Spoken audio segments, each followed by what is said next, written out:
Hello everyone, আজ তোমাদের সাথে শেয়ার করব কই মাছের একটা স্পেশাল রেসিপি, তেল কই। তো চলো তোমাদেরকে দেখাই কিভাবে রান্নাটা করলাম।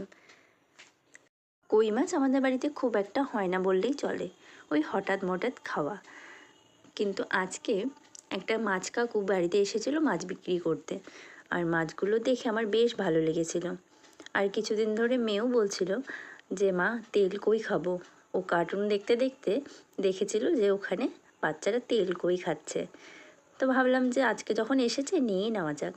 তোমাদের সাথে গল্প করতে করতে মাছগুলো লবণ, হলুদ আর তেল দিয়ে ম্যারিনেট করা হয়ে গেছে। এবার সর্ষের তেলটা গরম করতে বসিয়ে দিয়েছি। তেলটা গরম হতে হতে এখানে কয়েকটা পেঁয়াজ পেস্ট করে নিয়েছি আর একটা টমেটো পেস্ট করে রেখে দিয়েছি। এখানে তেলটাও গরম হয়ে গেছে। এবার মাছগুলোকে ভালো করে ভেজে নেওয়ার পালা। এখানে আমি তিনটে করে মাছ ভেজেছি।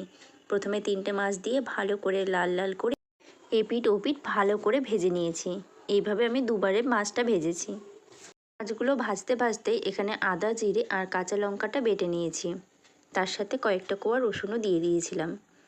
এবার মাছ ভাজাগুলো তুলে নিয়ে সেই তেলের মধ্যে দিয়ে দিয়েছি কালো জিরে ফোড়ন।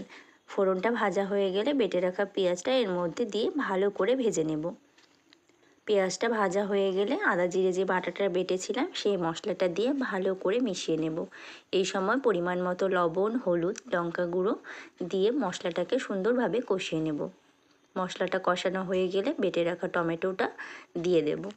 এবার ভালো করে টমেটোটাও মিশিয়ে নেব। টমেটো থেকে কাঁচা গন্ধটা চলে গেলে সামান্য পরিমাণে চিনিও দিয়ে দেব। দিয়ে ভালো করে মশলাটা সুন্দরভাবে কষিয়ে নেব। মশলা কষানো হয়ে গেলে পরিমাণ মতো গরম জল এর মধ্যে দিয়ে দেব। এবার ঝোলটা ফুটে গেলে ভেজে রাখা মাছগুলো একে একে সব দিয়ে দেব। সুন্দরভাবে গ্রেভিটা ঘন হয়ে আসলে নামিয়ে নেব। দেখো কতটা সুন্দর হয়েছে, যেমন দেখতে সুন্দর হয়েছে তেমন খেতেও দুর্দান্ত হয়েছিল। আজকের মতো আসি, নতুন একটা রেসিপির সাথে আবারও খুব তাড়াতাড়ি দেখা হচ্ছে।